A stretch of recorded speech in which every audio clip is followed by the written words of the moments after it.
Welcome to the post-Roman West and the Byzantine Empire, 500s to 900s AD. This is Melinda Cole Klein. Even though there was a permanent break between East and West, Christianity continued to spread north and south of the Mediterranean Sea. A new civilization came together with three major elements.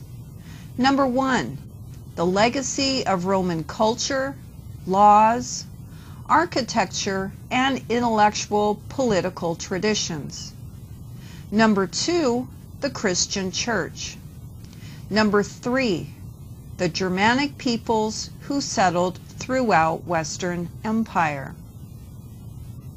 In the coming together of German peoples in the former Roman Empire, these regional governments and their authority took different forms and developed in different ways. Both the kingdom of the Ostrogoths and the Visigoths maintained the Roman structure. As the post-Roman citizens and the warriors came and fused together, they would form in time a civilization that we know as Europe. Europe and Byzantium endured a second wave of non-Christian barbarian invaders. This included Muslims from the Near East, the Magyars, who migrated west from what is now southern Russia, and the Norsemen, who came from Scandinavia. These Vikings were Norse, Icelandic, and Danish warriors who raided the coasts of Scandinavia, the British Isles, and other parts of Europe from 793 to 1066. This is often referred to as the Viking Age. The Vikings had long, shallow-hulled ships that allowed them to invade inland, on average unseen, using river systems. After raiding and pillaging, they took over resident farms and began to create their own settlements situated near waterways that had good access for their ships. These Vikings traveled to North Africa, northwest to Newfoundland, which is a part of Canada, and also keep in mind Vikings were late in the barbarian invader game compared to the Germans and the Huns. Due to Viking boat building and navigational technology, they expanded trade routes across Europe due to the fact that Europeans needed weaponry in order to fight this invading force. They also needed supplies and food sources. By the 900s, the Vikings were trading, becoming settled, and more Christian-like in their behavior and practices. In the 500s AD, the rising Christian empire in the East was ruled by Emperor Justinian, who had inherited his title and social rank. As expected, Justinian wanted to reestablish the Roman Empire. And under his watch, the Byzantine Empire grew in size by adding former Roman territories. As an imperial ruler of this fast-moving Christian Eastern Empire, Justinian had achieved his goals during one lifetime. One of the lasting contributions to Western society and politics was the codification of Roman law. After considerable effort was given to collecting sufficient legal materials from Roman politicians and law courts, Emperor Justinian, knowing the law and the Roman government system, set out to simplify the law codes and amassed government documents to serve as references. This collection could then be copied as needed. This collection, amassed and codified by the emperor, served not only as the basis for the legal system for the Byzantine Empire, but this five-part collection became the basis of the form of government and judicial system with its laws that would be adopted by the civilization that would develop in Europe. In time, this collection would later become the basis of laws used not only in the United States, but in most parts of the world, especially if a former colony of the British Empire. As was the case under Justinian's predecessors, the empire's economic viability rested primarily on an economy that was largely agricultural. While Byzantine farmers contributed to the economy, sailing ships from Egypt transported wheat and other staples to the growing capital. Emperor Justinian also tried to find safer routes to ensure trade with Asia, but war with the Persians hampered such efforts. One important luxury product was silk, which was imported and then processed in the empire. In order to protect the manufacture of silk products, Justinian granted a monopoly to the imperial factories in 541. In order to bypass the Muslim-controlled caravan route, Justinian established friendly relations with Ethiopian traders. Keep in mind these were Christian traders who would mediate commercial activities. Success paid off.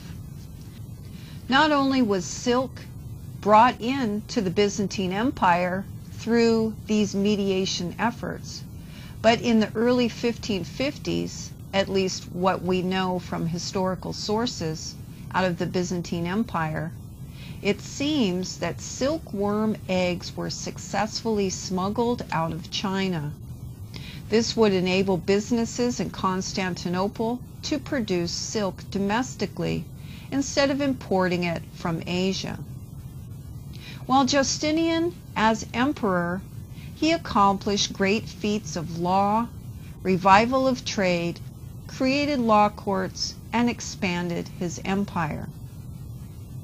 This begs the question, if you're considering it, what role, if any, did Justinian's wife play?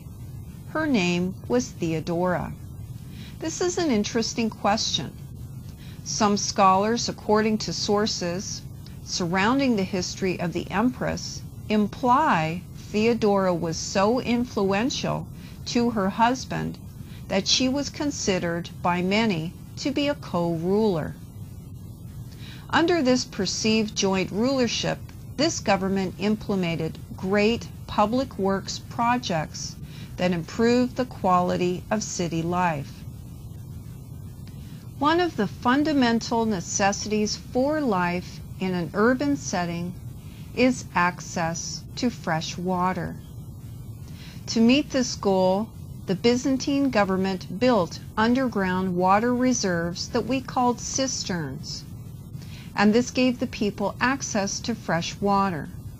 And there was also another system established to remove waste. Additionally, Emperor Justinian had extra fortifications added to his exterior walls for protection against invasion. After all, the Muslims and the Magyars were on the move in the east, hungry for access to new territory. Lastly, this ruler improved roads, added new bridges, and improved dockside wharfs to enhance transportation and bolster commercial trade. Horse and chariot racing had continued to be popular in the east, while in the west the use of chariots fell into disuse by the Roman legions over time. But in eastern provinces, horse and chariot racing continued to be practiced and exhibited. The hippodrome was built out of this cultural tradition that had ties to military effectiveness. In 203 AD, Roman imperial control rebuilt the city, fortified city boundaries with walls, and constructed the hippodrome. This was an arena, as indicated before, for chariot races and other entertainments. The racetrack at the Hippodrome was a U-shaped complex, and its events, like those held in Roman Colosseums, were highly entertaining. The Hagia Sophia is a former Orthodox Greek Christian basilica, later became a mosque, and now is a museum in former Constantinople, known today as Istanbul in Turkey. Famous in particular for its massive dome, it is considered the epitome of Byzantine architecture and one of the most beautiful buildings in the world. It was the largest cathedral in the world for nearly 1,000 years. Emperor Justinian was a prolific builder, adding much to the spiritual life, entertainment, and quality of life in Constantinople in the 6th century. When the emperor died, Justinian left his empire with some problems that became serious. First of all, the territory was not being governed properly and effectively. Secondly, after a plague had swept through the empire, the population was greatly reduced. In Constantinople, as an example, history sources claim the plague killed a significant portion of the population, reducing its citizenry from about 500,000 individuals to about 45,000 as a result of this disease. This event would affect trade and tax collection. By the 600s, Near East Muslims and Eastern European Slavs were attacking frontier territories. But the most serious challenge to the Byzantine Empire was a religious military state gaining force from the Arabian Peninsula, known as Islam. Arabs were conquering former Roman areas and making inroads to North Africa and Byzantine provinces. While Muslims would finally take Constantinople in 1453, they failed repeatedly from the 700s to conquer the capital of the Byzantine Empire.